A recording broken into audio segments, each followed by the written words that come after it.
So welcome to this evening's Council of Georgia's Organizations seminar. It's my honor to be able to introduce Marty Rowland, our speaker this evening. Marty is a professional engineer, and he's been a specialist in environmental areas. He did his undergraduate work at the University of Michigan and got his PhD at the University of New Orleans. He's lived around 28 years in Michigan, another 28 years in the New Orleans area, and now has been a resident in New York area for the last 10 years or so. Marty worked with Martin Marietta in the Georgia area, and he's working with the city of New York in the Parks Department at this point, again, working on environmental issues. Marty is a scholar and a professional person. He recently completed a series of lectures that were quite good for the Henry George School on idealists and demagogues. And he is willing to fill in and has given a number of good presentations and good talks whenever asked. So Marty, with that background, I'd like to thank you for being our presenter this evening. Please put your questions in the chat, and at the end of the session, we'll deal with the questions that are presented at that time. And so Marty, thank you very much, and welcome. Our talk this evening is on the circular economy, and he'll introduce it and present the talk at this point. Okay, well, thanks a lot, Ted. That was a great intro. Let me bring my slides up. Here we go. So you can see the slides, I suppose. Good. So just want to make sure that people understand that I'm presenting this talk with my private company I called Third Leg Consultants. That's because I could be representing any of 8 different organizations, and just want to make sure that people realize that I'm not talking representing the Parks Department or the Henry George School of Social Science or Asset Leadership Network. There's a few others that I belong to. But tonight I've been asked to give a talk with the CGO Council, and my topic, or my title, is called Circular Economy and the Endogenous Wealth Engine. The latter part of that title, it will become obvious by the end of my talk. But the image that you see on my opening slide is what's typically referred to as an example of the circular economy. And it's primarily focused on resources and energy, where you produce things and you have recycling, reuse, and interchangeability. And what you try to do is minimize as much as possible the waste that has to be dealt with. So that's the common idea, and I'm going to explore a little bit more about what it should be involving. Let me see if I can get this to advance. There we go. So I got quite a few slides. Hopefully we can keep the questions to the end, but let me just say that today's presentation concerns a movement toward a global circular economy. And I wouldn't be talking about this if this was just my point of view. It is an international effort. The body that's working on a circular economy standard is the International Organization of Standardization. And I'm one of several professionals working on the standard. Many are not familiar in the organization with land value capture, return, recycle, but that is a perfect example of circularity of asset management. And I'll be getting into that in a second. I'm also the author of an international standard with the ASTM organization called E3210. It's a standard practice for infrastructure management. And at the end of this talk, actually, I'm picking up an additional talk where I go into the actual implementation of that standard, and you'll get an idea of how the standard could be used. And I'm using it to demonstrate how that standard and the ideas of Henry George can be folded into the effort for the circular economy. That's where I'm going to be introducing the idea of the endogenous wealth engine when we talk about revenues and outlays within an organization, primarily talking about a municipality. So to give a little introduction for people who are not familiar, I did invite a few people to attend who probably don't know what CGO stands for, but it's the Council of Georgia's organization. It's an umbrella group of international organizations who advocate the ideas of Henry George. I added this little statement here that it's both the idea of revenue from land value and the idea of putting that revenue toward cooperative uses that advance economic freedom of individuals. I think that's very important because Henry George wasn't the first idea to talk about revenue from land value, but uniquely he married the two ideas and talks a lot about cooperation. And I did add a few people to the list that CGO has identified because I think they're important, if not for the land value capture angle, but for the advances of cooperative uses. So it includes economists and thinkers such as Adam Smith, Ricardo, John Stuart Mill, Mason Gaffney, Daniel Bromley, my mentor, Kate Rayworth, founding fathers, Thomas Paine, Jefferson, Hamilton, Johann Justi, and Nobel laureates Elinor Ostrom and Joseph Stiglitz. It was Elinor Ostrom's idea about common pool that I studied on my doctoral dissertation at the University of New Orleans. So central to George's philosophy is the conviction that social problems must be traced to their root causes and remedied at that level rather than dealing with mere symptoms. The science of political economy, whose task is to explore root causes, can and must be understood not just by experts, but by everyday people, so that injustice and corruption cannot be foisted upon an unwitting public. So a well-governed society provides a civil freedom, but as well as an economic freedom. And let me get into what I mean by that. So Plato said that a human should practice one thing to which their nature is best adapted, while that allowing for social justice. Modern social ills arise when there is disregard for this root concept, such as when work is an unfortunate necessity. Like I have to go to work to pay the bills and pay my whatever utilities. This invites greed, laziness, and depression because we're not really doing what we're essentially born to do, what's our best nature. So economics asks what conditions enable this economic freedom. So this is what Henry George and like thinkers would be talking about. What are the conditions that we have to create to enable this freedom? And it's not what's usually taught in college economics, when economics is the production of goods and services from scarce resources and the utility of a self-interested person. It's much more than that. So whereas today economics has a capital focus, you can see where Plato had a labor focus and George has both a labor and land focus in his economics. So economic analysis shows that land values, which are due to natural and social processes, are not scarce and should be the source of public revenue, and that taxes on labor and industry should be eliminated.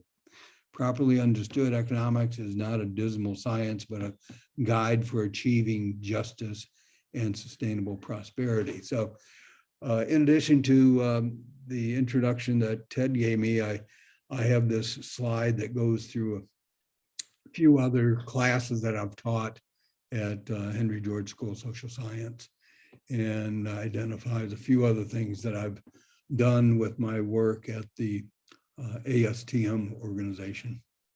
So let me get right into the presentation on the circular economy. And like I say, there's a little presentation at the end where I talk about using the E3210 standard practice. So what is a circular economy? When did it originate? Why now? Who's doing it? Before we go forward, let's correct the past. We'll talk about corporatism, consensus standards and ASCE, and the endogenous wealth engine. So what is a circular economy? Well, one short answer is an industrial system that is restorative or regenerative by intention and design. Today, raw materials typically are turned into products. We use them and then we throw them away as waste. In a circular economy, products are made to last, thereby eliminating waste. So this is a diagram that Catherine Wheatman created that shows the difference between a linear economy, take all the way down to pollute, versus the circular make, use, reuse, remake, recycle. So that's a fairly common sense idea, and it's a good thing. So when it comes to the ISO organization, the International Organization of Standardization, I'm within this task group called TC 323, and we meet quite often. But they define circular economy not as an industrial system, but as an economic system that uses a systemic approach to maintain a circular flow of resources, which could be wealth and land value, I suppose, stocks and flows by regenerating, retaining, or adding to their value while contributing to a sustainable development. The key idea is that you decouple wealth from resource consumption. So this is in line with Kate Rayworth and Mason Gaffney, Henry George, of course. And you can see the diagram of water turning the wheel that was used to a great extent in early industrial revolution. So who or when did it originate? Well, here's Walter Stahel, still alive. He was born in 1946. Back in 1976, he wrote a report to the European communities, which is now the EU. And he describes substituting manpower for energy, extending the service life of buildings and cars, repair to limit waste. And then 6 years later, he wrote a book called Jobs for Tomorrow, The Potential for Substituting Manpower for Energy. And then he wrote an interesting book called Cradle to Cradle, which is a play on the idea of cradle to grave, but rather than having waste, we should have products and materials going back to the beginning of the system. In 1989, the idea of naming this idea was the loop economy. And then there was limits of uncertainty, facing risk in a new service economy, another article he wrote. Interestingly, in the 1990s, China Coal used this as their guiding philosophy. 26, and then a rewrite in 2010, he wrote the performance economy, which is selling goods as services. And then it was 2019 where the idea of the circular economy, the phrase was first used, a user's guide. An example of what he was trying to get into and express was selling goods as services. So for example, you have a personal washing machine that lasts 15 years. You have a commercial washing machine that does 10 times the number of washes in a life cycle, reusing water, I suppose, in some examples. So the solution that he had was, let's sell performance of per wash cycle, and therefore you avoid purchase of a personal washing machine. And you can see this as an example like Uber, where you don't need to buy a car, you just utilize that kind of system. So that's the idea behind the selling goods and services, and not to consume. In the circular economy, there's 4 system levels used for measuring and assessing circularity. So this is where it gets a little complex, but it's interrelated, where you may focus on a regional approach. You might look at interorganizational or organizational, or even down to the product level. And we'll show some examples of the product level later on in this presentation. But interestingly, I like to focus on the regional, where it comes to cities and other larger organizations. And this is the level that the circular economy people that I'm involved in are looking at. But there's different points of view of where it fits. But I think what the standard that we're writing is going toward is so that it could describe any of these levels. So the United Nations has sustainable development goals, and they're all good. There's 17 of them with 169 targets. Member states have agreed to work on these, achieving them by 2030. And interestingly, they set out a vision for a world free of poverty, hunger, and disease. Very aspirational, because there's no stick that's forcing the adoption of these. But I think what's important is that people looking to improve society can look at these goals and the targets and use them within their economy. And here's an example of 10 of those sustainable development goals, and they have to do with life on land, for example, consumption, water, climate action. You get the idea that they're all related to improving the quality of life and the quality of the environment.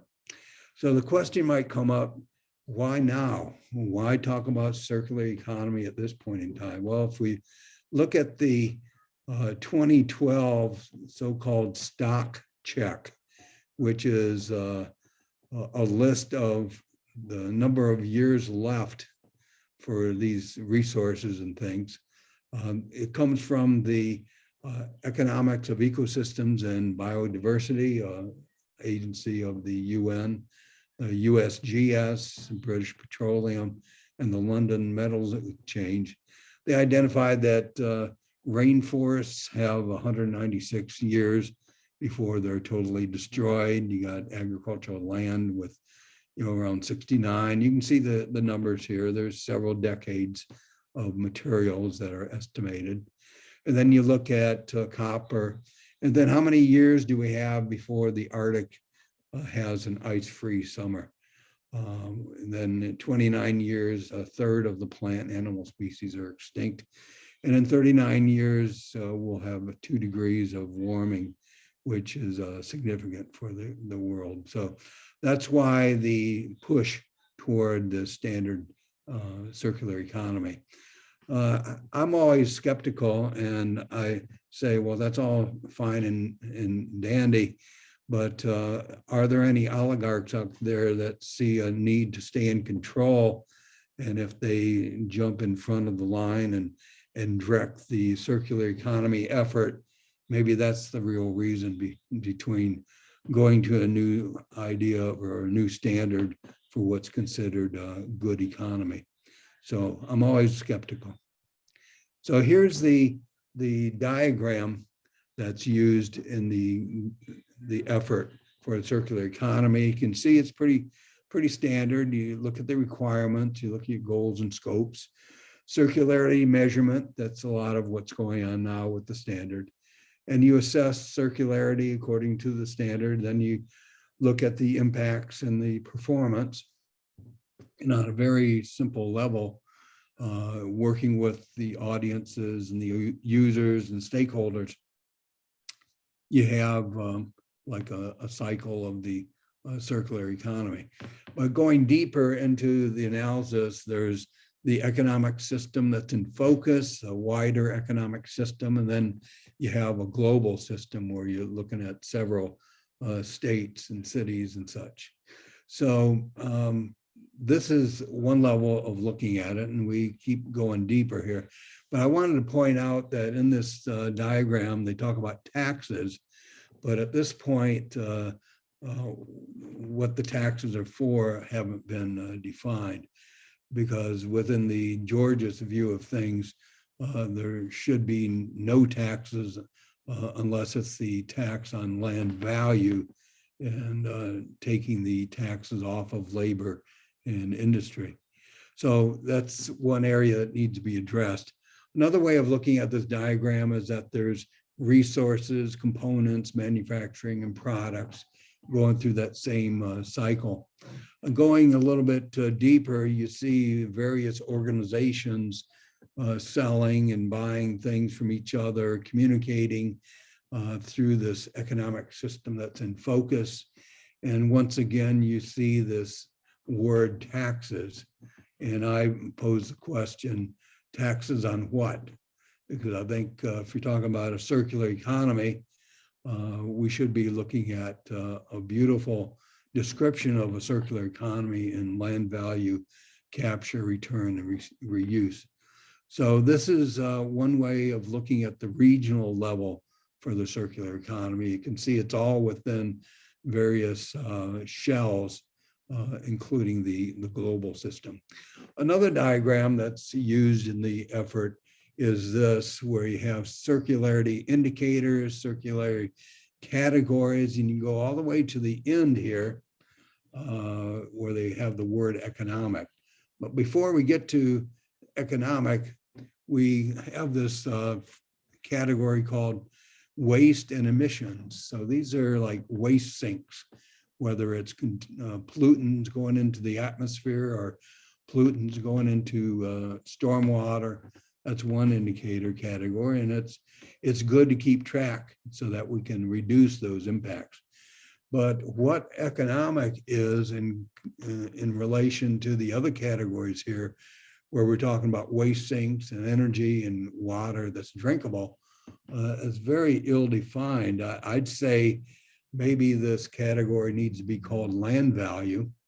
And when we get down to the circularity indicators, perhaps fare box recovery when it comes to public transit would be a good circularity indicator for the land value. There's other indicators that are appropriate, maybe economic freedom, like we talked about at the beginning of the classes, are people employed in the field that's best suited for them. That might be a matter of surveys, but when it comes to what the economy is really designed for, that might be an appropriate indicator for circularity. So who's doing it? I think before we talk about who's doing it in terms of cities and companies, let's look at the Mercer 2020 Worldwide Cost of Living Survey, where you have Hong Kong as number 1, Singapore is 5th, New York City is 6th, London 19th, and Amsterdam 64th. So when it comes to cost of living, we all know that one of the primary things that goes in that category is the cost of housing.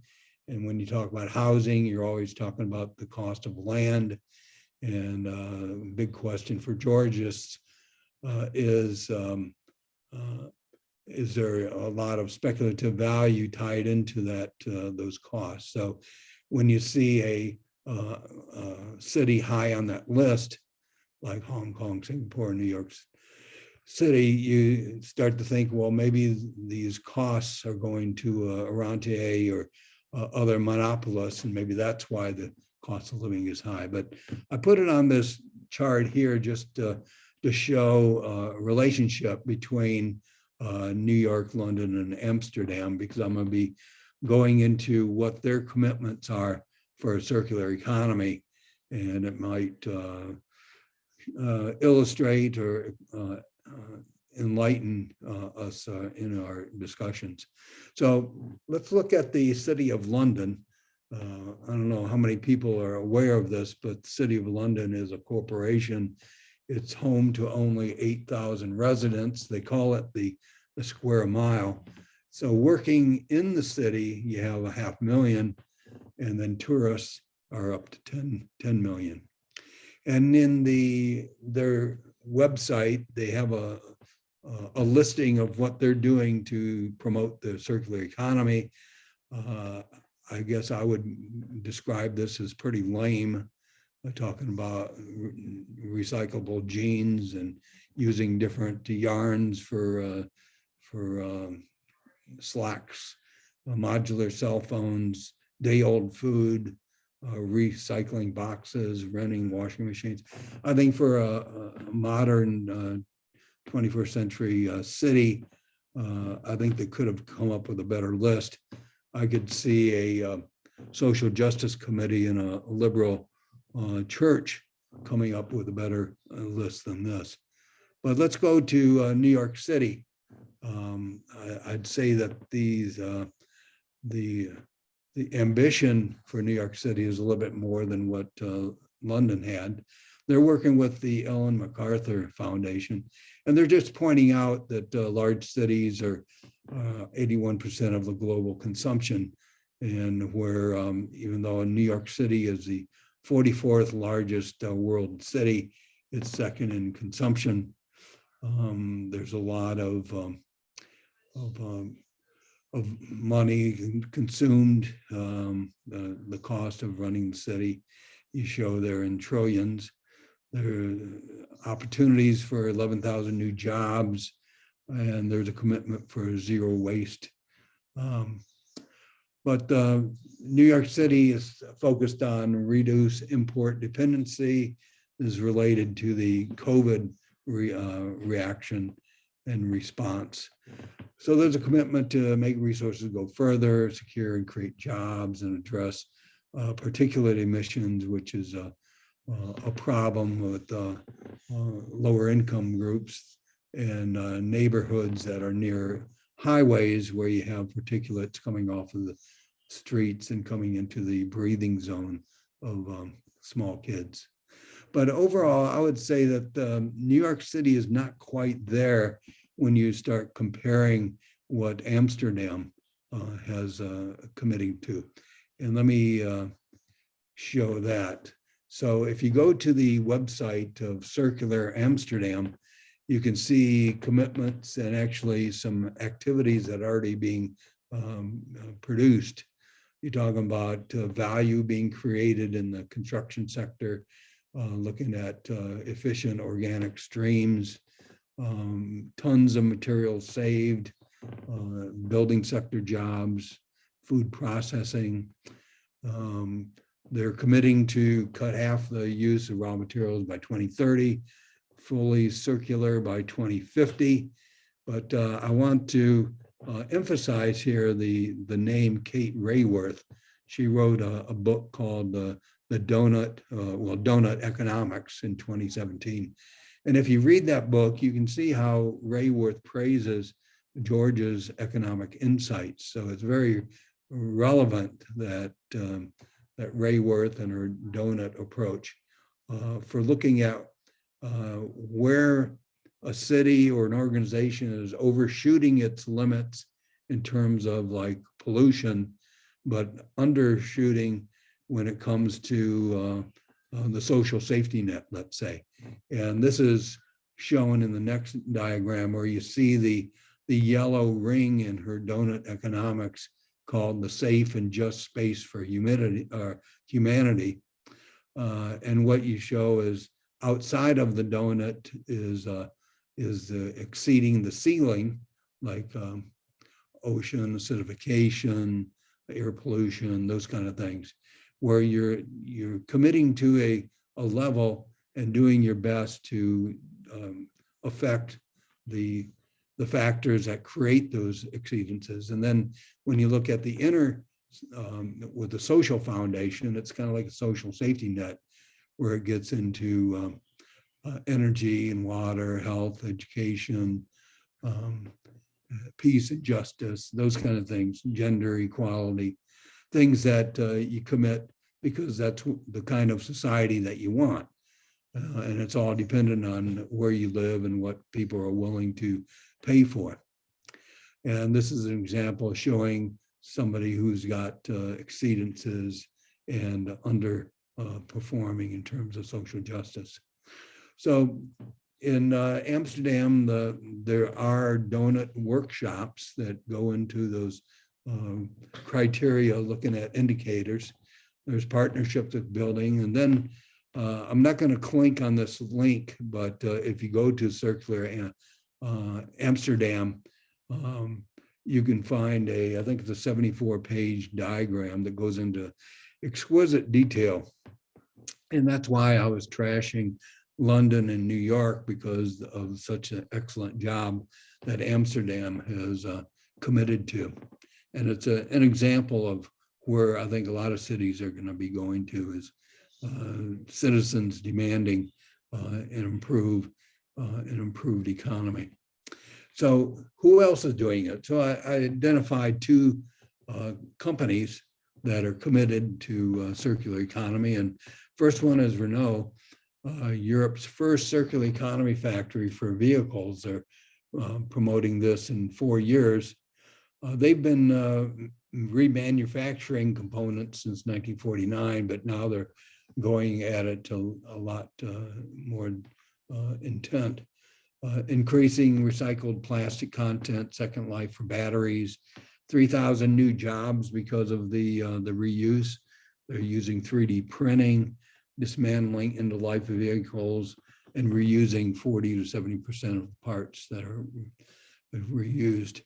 And they're planning to get a return where there's 80% less energy, less water, less chemical products, and less waste. So they're saving money. The price of their vehicles should drop, and the quality should maintain if they do their job right. So let's look at Honda, and then we'll finish up the first set of slides here. In collaboration with Japan Metals and Chemicals and Matsuda Sangyo, you have the recycling of lithium-ion batteries, which is not an easy thing to do. It's a 3-step process where you have battery disassembly. The challenge is that copper that's in the battery dissolves when the leftover voltage drops below 0.6 volts. So it makes the nickel cobalt alloy useless. So you have to maintain a certain amount of voltage while you're recycling.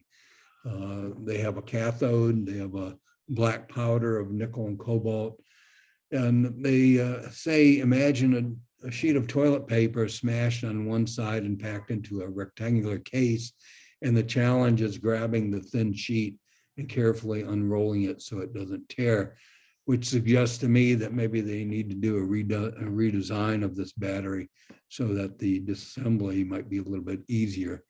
And this is an example of what they do now to collect their batteries, go to a service plant or satellite plant, and then eventually go down to the recycling plant, reducing the number of operations as they go to that endpoint. So this is where I go into a little bit of my personal political assessment of what we just witnessed to see, and where is it possibly heading. So before we go forward, I'd say we need to correct the past. So you see the slide on the left, the Cuyahoga River in Cleveland. It wasn't the first time in 1969 that the Cuyahoga River caught fire. The first time was 1868. So you had plenty of time, like 100 years of destruction of that water body.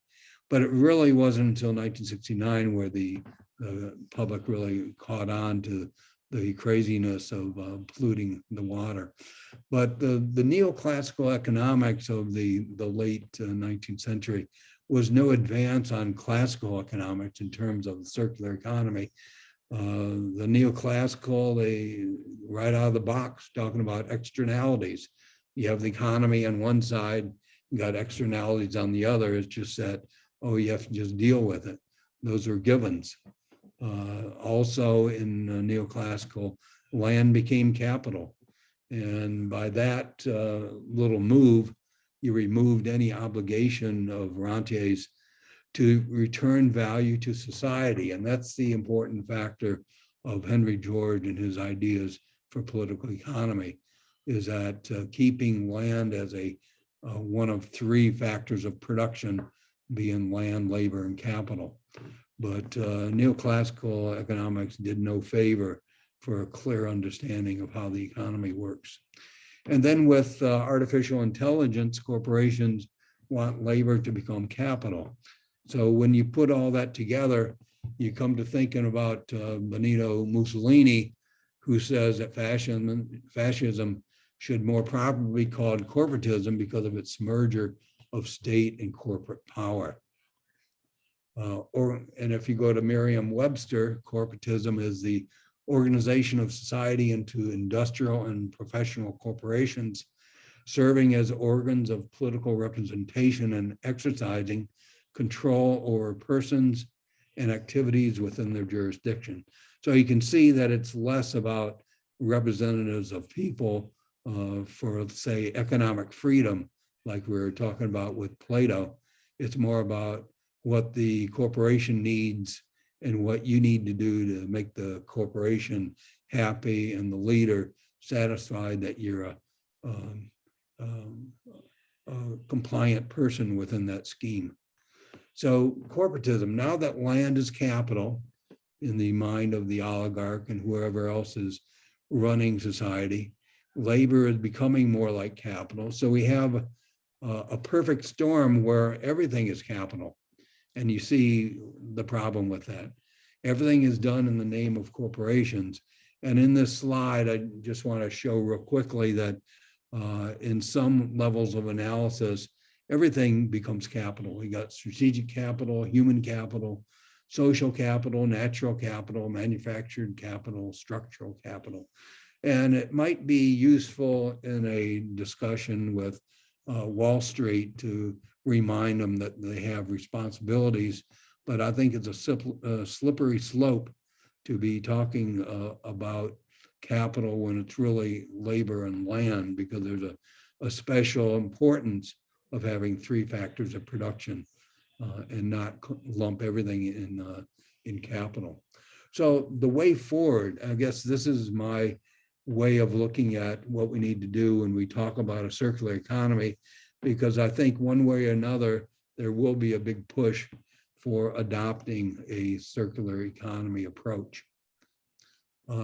Consensus standards. And when I talk about consensus standards, I talk about ISO, which is the International Organization of Standardization, talk about ASTM standards that I've produced.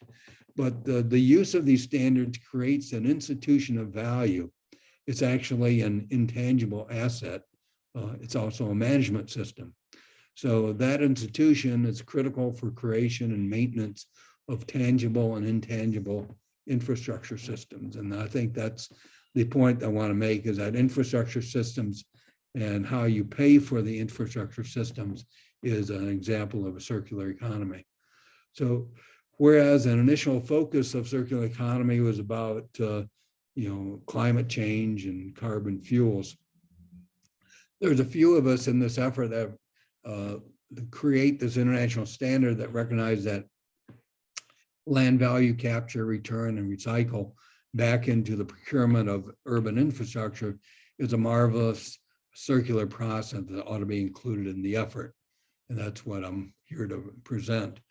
This presentation concerns how that concept is incorporated into existing international standards. And they include ISO 55000, which is a standard for asset management that is used all over the world at this time.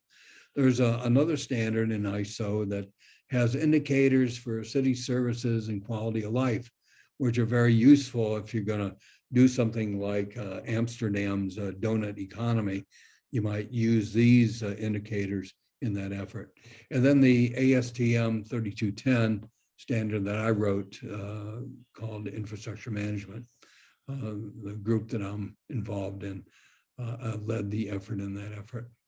So it is important to look at not only consensus standards, but you also hear every 4 years about the American Society of Civil Engineers talk about their infrastructure report card. And recently the report card came out. And I think it's important to look at compare the purposes of the report card with ISO 55000 and E3210. You see here where the 2020 report card said overall America's infrastructure deserves a C-. This is what's focused on the $1 million infrastructure package that recently passed Congress and was signed by President Biden.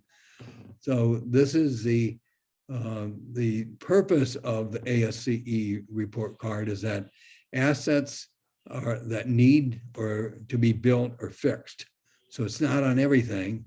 It's the ones that you see, you drive over, you sense that something needs to be done, a pothole here or there.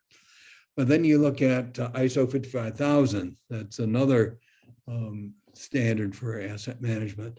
And this is how to manage and continuously improve selected assets. So if you're an organization and you've got assets and you want to know what's the best way of assembling assets so that they achieve a higher purpose and continuously improve, there's no better way than to use the ISO 55000 process. And then the ASTM 3210, which is the purpose is assets that you need and how to pay for them. And this is the standard I'm going to describe real briefly at the end and use a typical Midwestern city and show a demonstration of how you can use that. But we talk not only about tangible, but intangible assets in E3210. And the first one is healthcare, where it's the service and how it's delivered is what the asset is. It's not the gowns, it's not the hospital, it's not the beds per se, but it's how the professional people work together to produce a healthy population and end pandemics. So that's the intangible nature of that. Similarly, you have security, whether the firemen and policemen stay in the district house or out surveilling the streets and making sure that social justice is preserved. Another example of intangible infrastructure. Food safety is another example.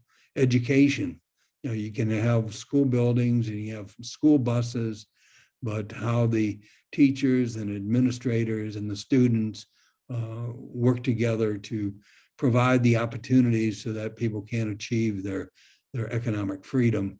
That's what that infrastructure type is all about. And then, of course, the financial systems, assets that you need and how to pay for them. So making it reasonable that circular economy standards should adopt a process that's already in place. And that's the point about E3210.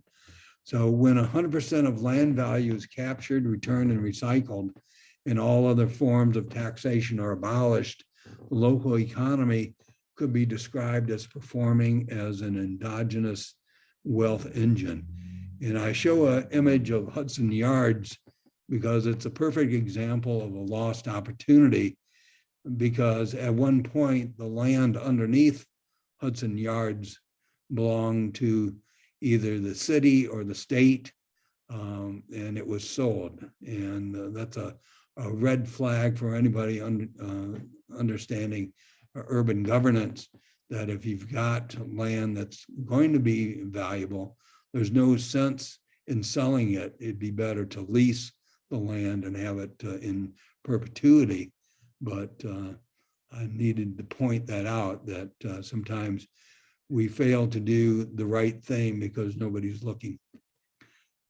In ISO 55000, there's a suite of standards, and this talks about activities, strategies, and coordination. So It's all about continuous improvement.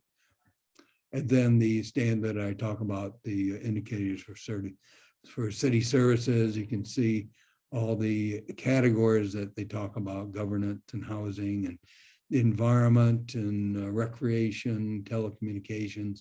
But you can get the point that there's standards there.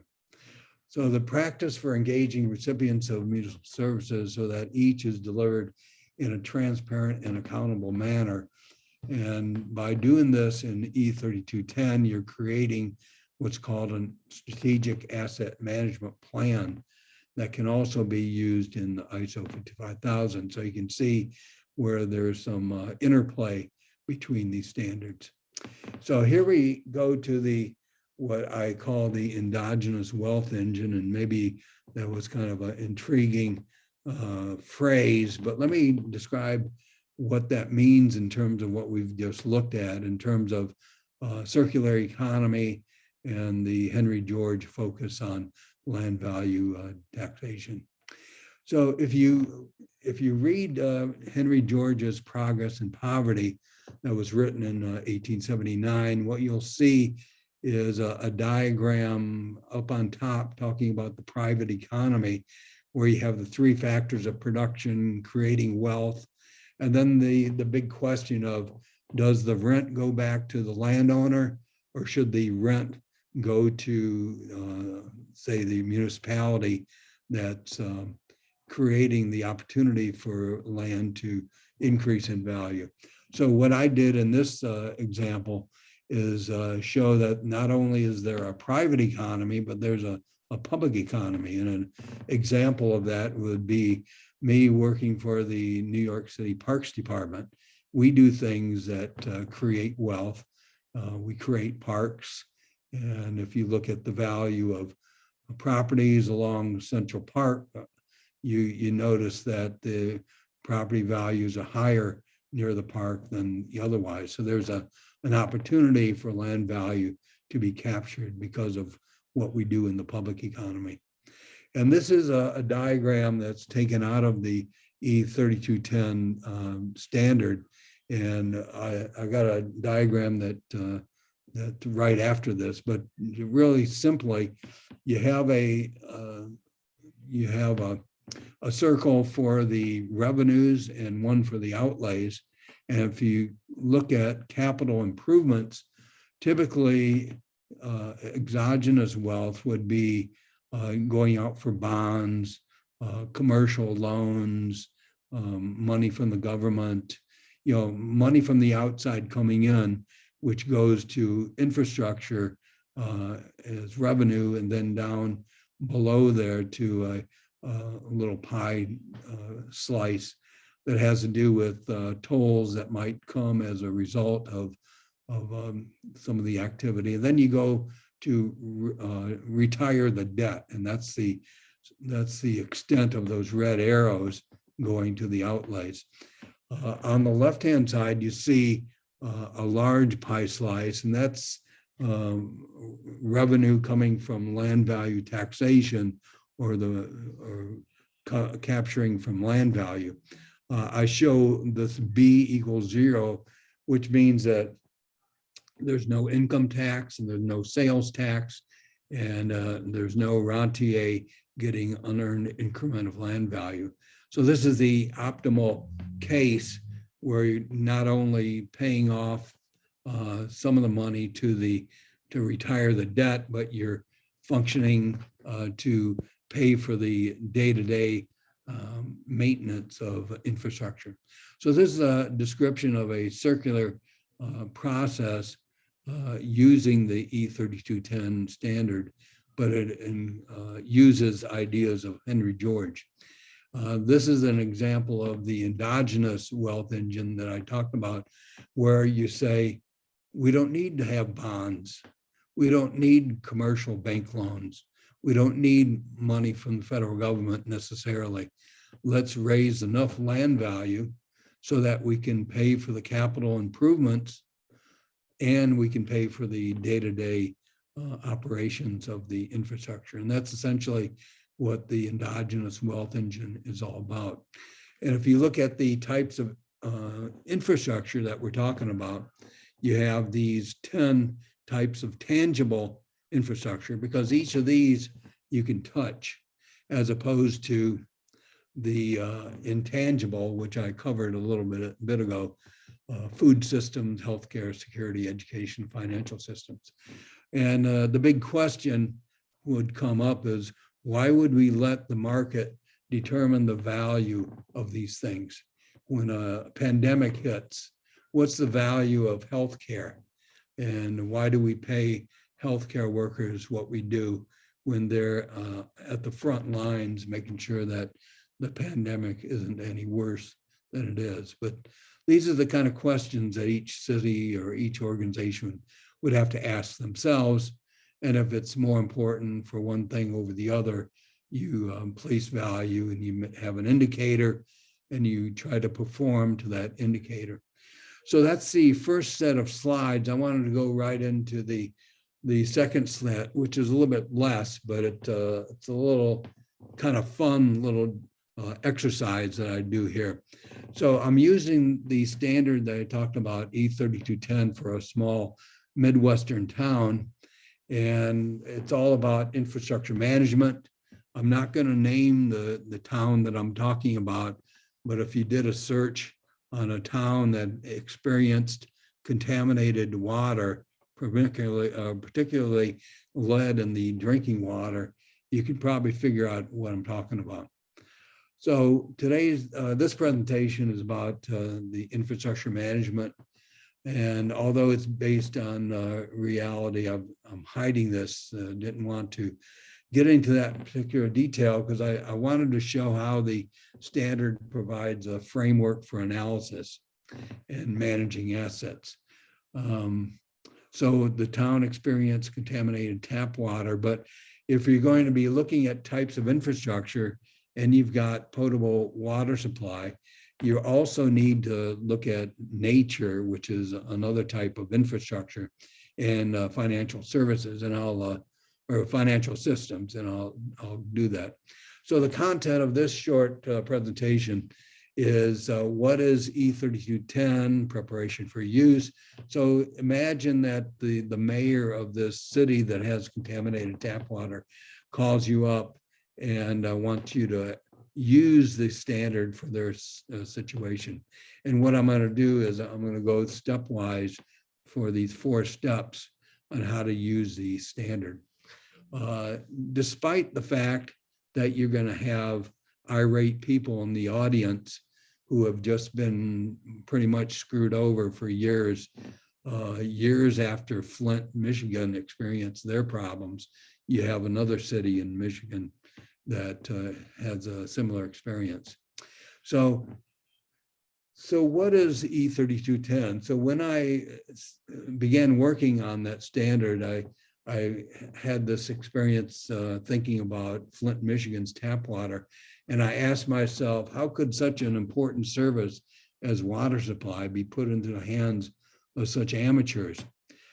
In order to save a few dollars, many lives were ruined. People were poisoned, people died, politicians went to jail. There must be a way to skillfully manage the system. So the practice with it is within ASTM's consensus standards within the E53 Committee on Asset Management. There's 15 types of infrastructure. We have transparency and accountability. Nothing is done without the opportunity for the community to weigh in, and community revenues and outlays are on full display. And that's the key to understanding what we're doing here. We're not coming in swooping as Superman, solving everybody's problems, but a very specific role that we're playing. So stakeholders set the benchmarks, that's the idea. Establishing and revising key performance indicators, allowing multiple cities at some point to compare and contrast best practices. So the idea is that we identify what's acceptable when you set those standards, and we're looking for a continuous improvement. What the standard hopes to have is that people gain trust with the people that are managing the organization. And if you're involved in the process, nobody can say that they didn't know what was going on. So the practice requires the user to be familiar with reference documents that are in the standard, cost estimating, there's some links for that, key performance indicators. Ideally, a person who's what's called a producer would receive a call from a municipality asking for help during a crisis. But unfortunately, the standard is not about crisis management, but nothing says that it can't be used in parallel. So should a call come in, the person who's going to be using the utilizing the people within the city would guide the prospective user, which would be the mayor and his staff, on the practice. And it's important that this is providing a framework for decision making, not a adversarial process or prescriptions.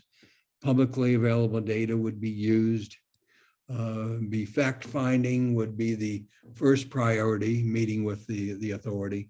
We'd research the town's public documents, we'd read the news, anything that would help explain why the authority made the call. And we'd allow the authority to identify the various stakeholders, including citizens, in the first community engagement meeting. So rather than take all 15 infrastructure types in the first meeting, it's best to select those that impinge on the reason for the phone call. In this hypothetical case, it's the lead contaminated water, and the authority makes the capital and operation and maintenance plans publicly available. So all this transparency before the first public meeting. So this is step one. The case requires the selection of 3 infrastructure systems. So that's step one. So potable water supply, the first type of infrastructure, this is includes pipelines, reservoirs, wells, water within groundwater aquifers, treatment facilities, pumps, those kind of things. And we identified this table in the last presentation where you have 2 of the 10 tangible infrastructure systems. And then nature, which is another type of tangible. This includes air, land, water, below ground resources. This is an important source of public revenue through the property tax. And you see here financial systems being one of the intangibles. And what's important is that these are the provision of services that involve revenue, contractual payments and receipts, interactions that rely on trust to do what is correct, just, legal, and ethical. Something that you may not associate with municipal government, but that's the purpose of the standard. So let's talk about step 2. And this is where the city prioritizes, triages, reduces costs and waste.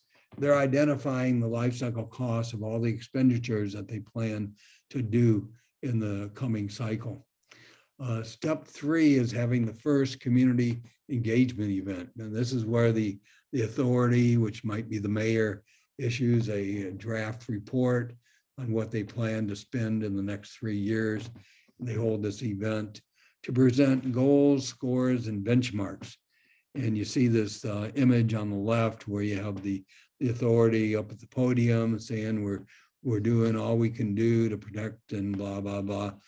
But this is the experience that you're going to be encountering. So in the next few slides, I don't want to confuse people of what the presentation was about in this public engagement event, but I wanted to pause at this time to say I'm going to show you about 8 slides of what the audience is probably going to do short of throwing rocks and eggs and tomatoes.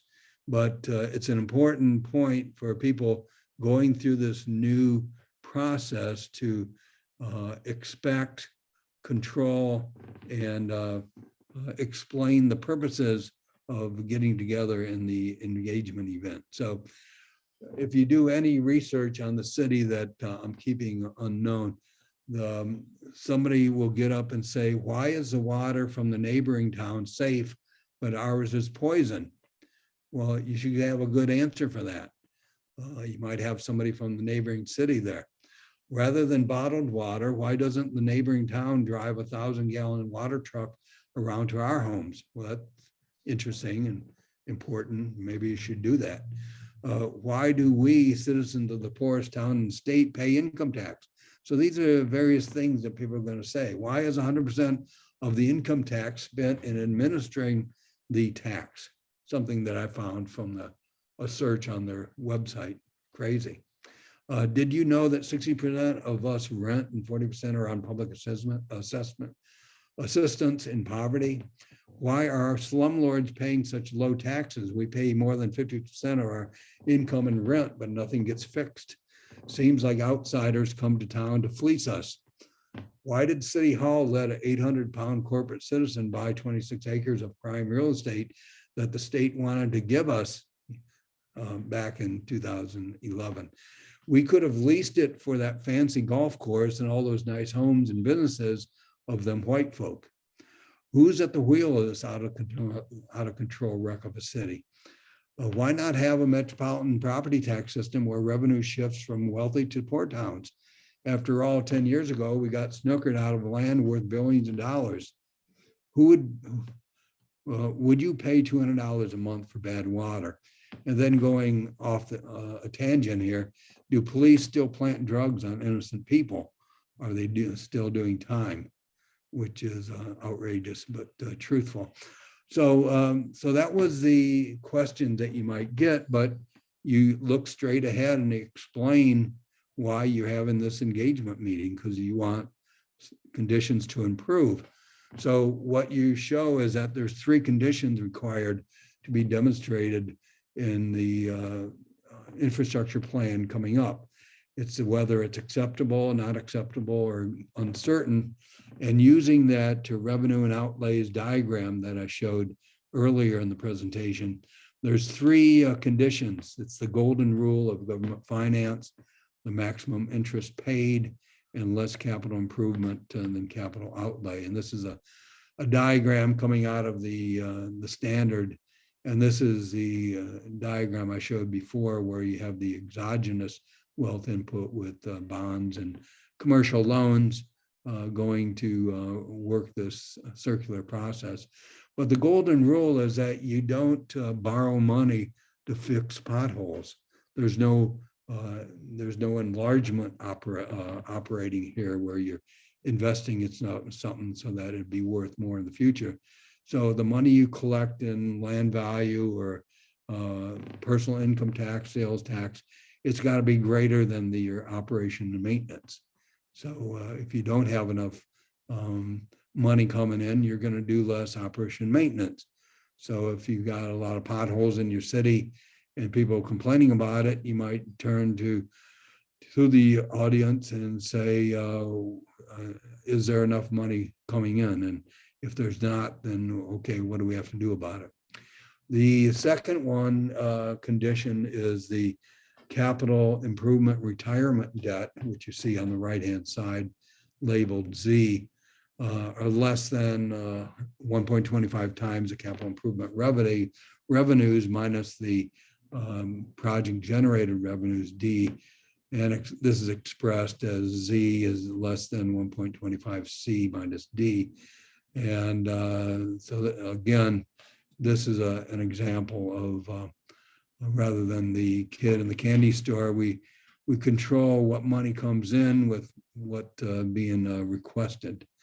And then the step 4, which is the last step in this process, and I'm almost done here, is that the authority considers the feedback from the first meeting and adjusts plans. They issue a report, and they vow to implement the kind of common sense changes like the home-to-home water distribution rather than the bottled water. And as the last set of slides illustrates the point, of the difference between a circular material flow and a circular wealth flow is circular wealth flow has to do with land value, not so much the materials. And this is the slides for the endogenous wealth engine. So some people talk about circular economy where there's no waste, goods are easily repairable. But you see another important circularity is the dynamic of investing in infrastructure, having quality services improve, quality of life, and the values of land go up. So revenue increase for what others do. And here's a picture of the city of London, where you got the red and the oranges, where the land values are higher, where you have the transit avenues. And this is the Jubilee line in London, where the orange lines are more valuable because of the configuration of the transit line.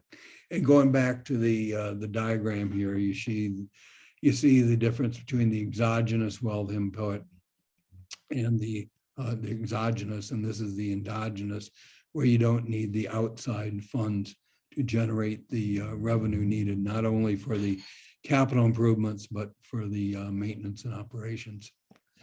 And just to wrap up this, to show the land value return is that you have the authority revenue in the center here, where the money is coming in.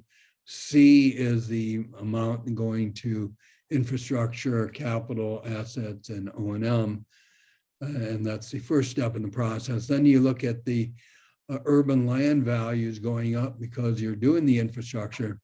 And if you take a portion of the total land value and recover it in a land value tax, you can identify what land value return is, which is A over B, when the amount going to the infrastructure is the same as the land value tax. So in conclusion, this is a thumbnail sketch of how the E3210 infrastructure management standard works.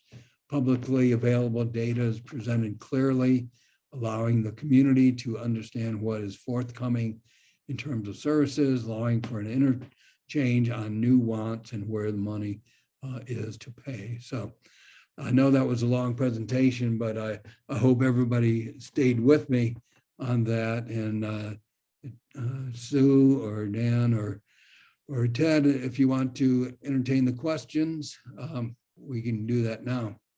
Okay, what we're going to do is I'm going to actually make everyone, since there's just a small group, Dan and I have agreed that we're going to let you all be able to talk. We'll recognize you, but let me make everyone else a panelist so that you can talk. So hang on here as we basically, Jim Beaver has his hand up. I'm going to let him ask his question, even though I know Wayne had. And so Jim, you can talk. If you can unmute yourself, you can. I'm going to promote you to a panelist so you can talk. Okay. Well, that's awesome. I didn't know Oops, where'd he go? Yeah, could you unmute Jim? I did unmute him. I think he muted himself. But let's go. Let me just allow to talk. Can Can you hear me? There he is. There he is. There's Jim. Okay. Hey, I did not raise my hand intentionally, is what I was going to say. Okay. But, I just wanted to, very interesting. I'm challenged to keep up with Marty's ideas, but we've had some interesting interchanges, and I saw some of that in what he presented today, and it's interesting and exciting. But I don't have a particular question. Okay, let's go to Wayne Looney, who had the first question in Q&A, and then Yanni had the second one. So I did want to introduce Jim Dieter as the person who took the extreme interest in the standard, the E3210, and actually helped produce it or lead it to the adoption.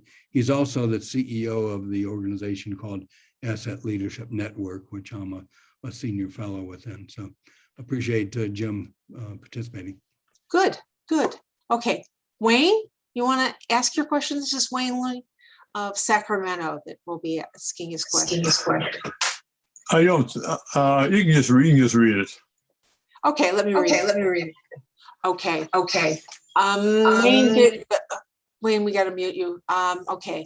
I can see the importance of recycling batteries and other materials, many of which are hazardous. Much of that recycling is now done in third world countries with minimal, if any, safety precautions.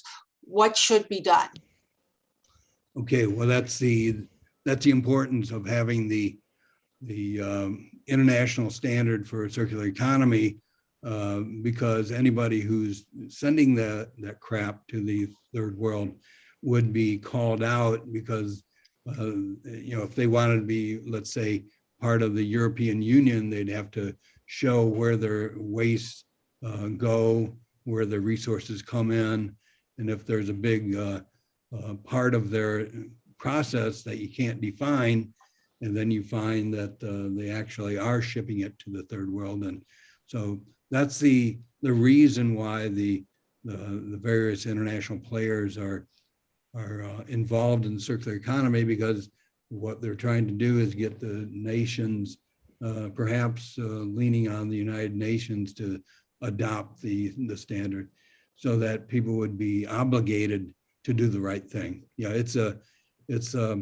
crime what's going on right now. Next person is Yanni, and Yanni asked, why can't we see each other? We're still in webinar format, so that's a different situation than meetings format, Yanni. But you did have a question. Would you like to ask it? Yes, thank you, Marty. I have one question about the standard. Is that implemented? Is like, what's the standard? I know you drafted it, but can you explain how is it being used?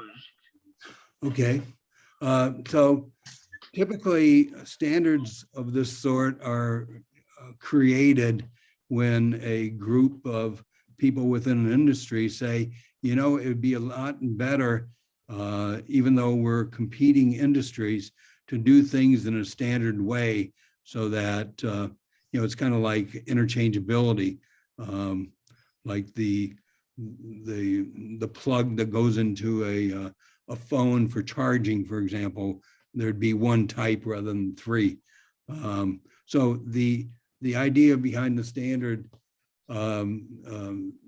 for this one, the infrastructure management, I saw it as a need for getting social justice for cities like Flint, Michigan, and other cities and organizations that experience disasters where there's not enough attention paid to safety and environmental protection.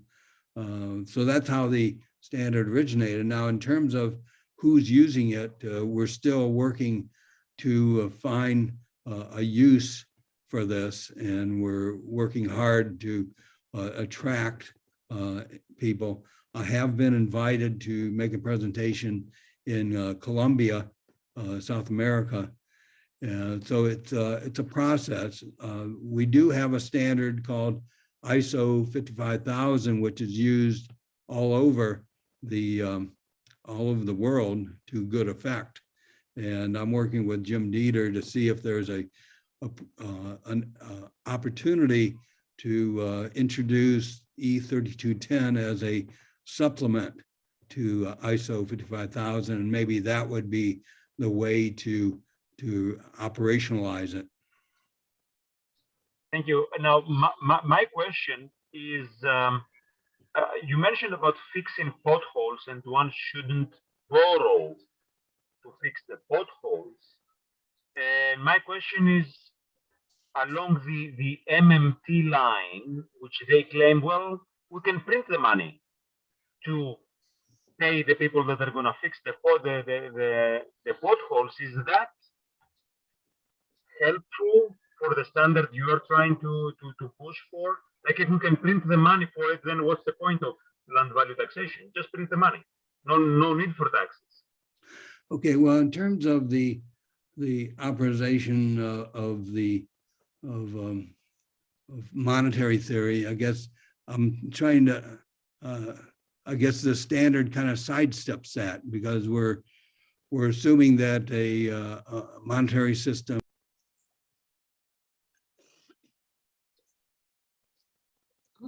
Oops. Marty, we lost you. Yeah, Marty, we lost you. Okay, you got me now? Okay, Yeah. so we're not taking a stand in the standard of what monetary system we use, whether it's cryptocurrency or printing money. That's beside the point. The point that I was trying to make on the potholes is that often cities will refinance their debt because they can't afford to pay teachers or fill potholes or fix the sewer system. Well, those are the kind of things that you don't borrow money for. That's why you have a land value tax or other types of taxes, so that you only borrow money where you're making capital improvements. Because if you make a capital improvement, land values might go up and then you can tap that. So that was the point of making of that golden rule of public finance. That's what that was about. It's a well-known process. Let's go to Ted next. Marty, I was so impressed with the slide that you showed towards the middle and then again toward the end, where you showed the perfect world in which you were able to raise the revenue from land values in order to satisfy the needs of the community. Everything was in balance. And I just wonder, are you able to get other people to see that? I understand it very clearly, but do other people understand it as clear as I do?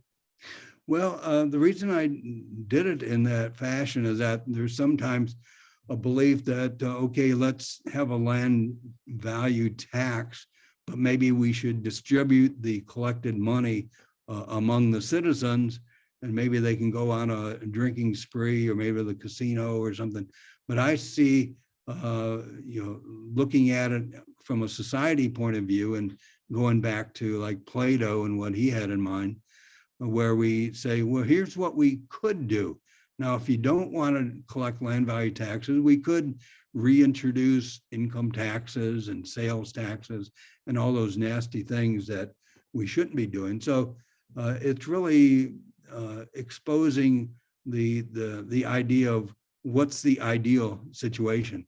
And I guess if I show that and somebody says, well, how about tax increment financing? I'd say, well, obviously I didn't impress upon you what's going on, because tax increment financing is just a con job of letting a developer have the city pay for his development. So that I'm hoping to have that be the crystal clear image, and I appreciate the fact that you caught it. Thank you. Okay, Dan Sullivan has his hand. You're muted, Dan. Yeah, I had that unmuted. Well, I think there's two primary motivations here. One is that people are motivated to make the world a better and more rational place. And the other is that people are motivated to fancy themselves telling other people what to do.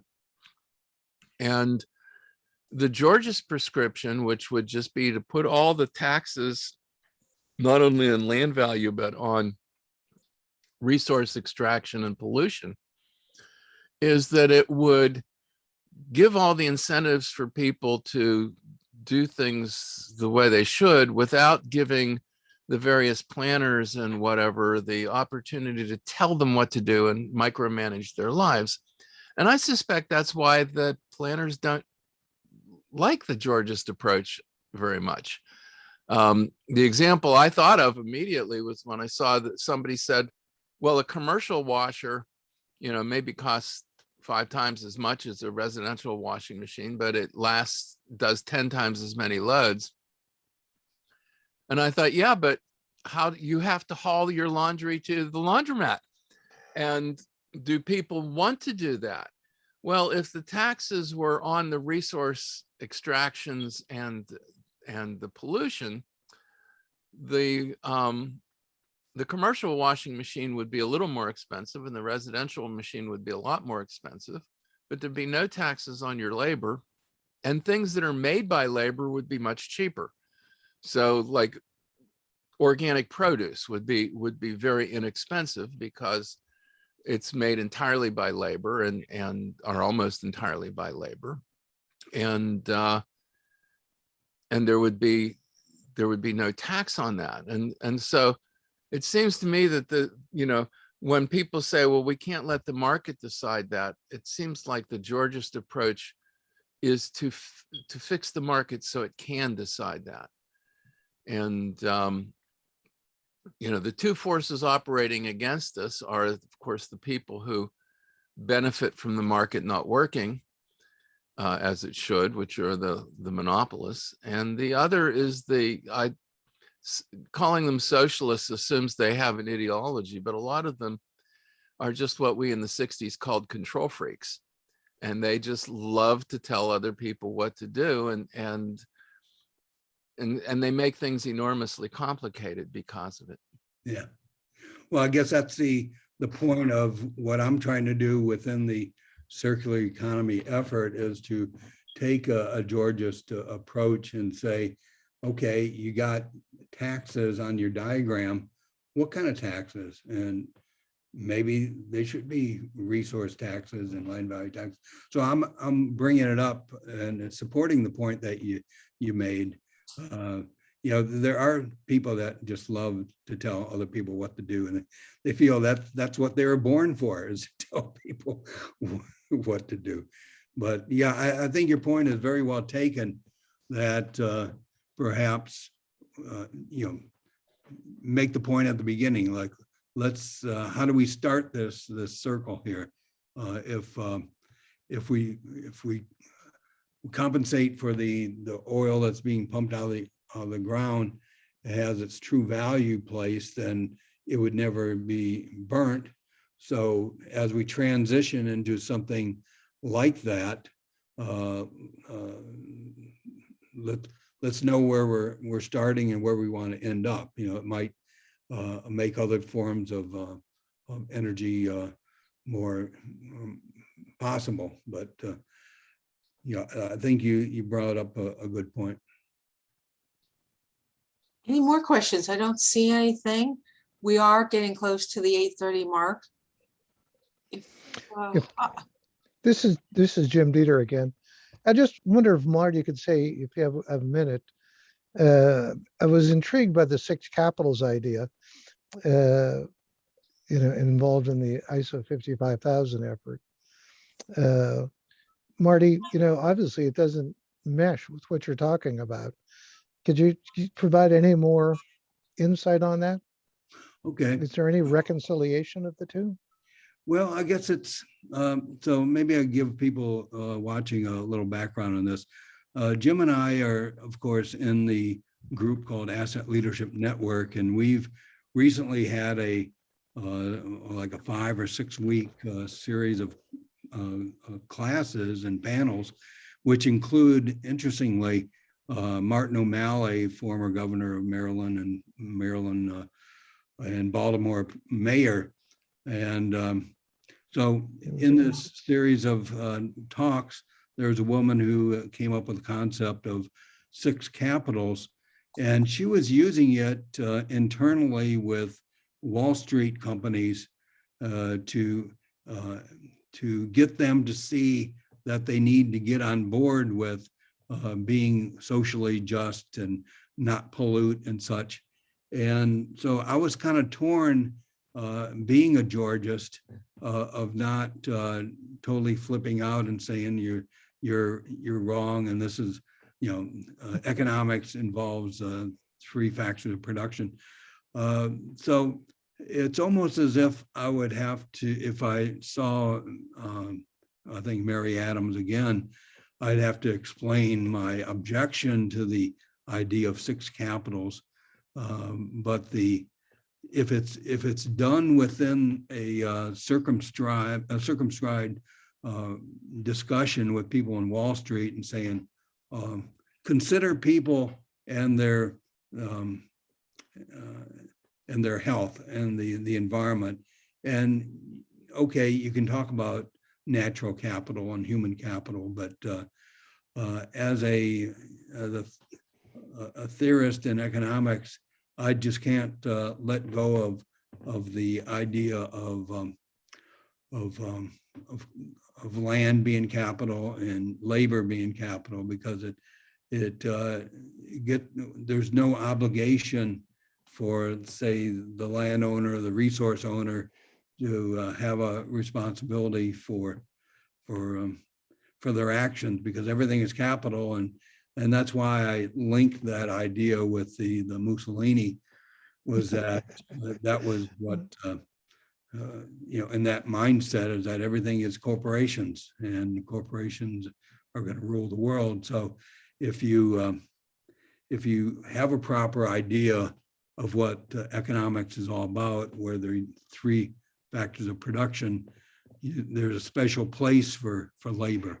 And like Cecilia Moat said, is that she was offended that people would talk about labor being a human asset, considering that slaves were considered that way in the Old South. So it's kind of nuanced. I understand where Mary Adams is coming from with her ideas of the 6 capitals, but it can't really go beyond a discussion with people on Wall Street. Well, and maybe one last point is that I understand that there are companies that are using real estate investments, for example, as one of their ESG factors, E being environment, S being the social, and G being the governance. There's a big push to show, I'm better than you because my ESG investments are better than yours. But if the investment is in real estate, then there's tons of unearned wealth being generated through those investments, and that goes against the ESG to begin with. So I don't know if that explained it well enough, but I think there's a lot there. I got to, I need to know more. oh, okay. Well, I appreciate you attending the session. Yeah, Oh, no, it's very good. we want to thank everyone who attended. We're going to close this off. Next month on the 16th of December, Ed Dotson, who some of you just finished a course with, is talking about the different meanings of natural law. So it'll be good. And Marty is going to come back. I haven't figured out when we're going to bring Marty back, but we'll all let you know. Have a good Thanksgiving to all of you who celebrate Thanksgiving. And we thank you very much. Also look for our sponsors. And if you want to become a sponsor, fill out a form. Our website is currently having a few issues, but hopefully in the next week or 2, we'll have it solved. But we thank you all for coming. Have a good evening. Bye now. Okay, thanks.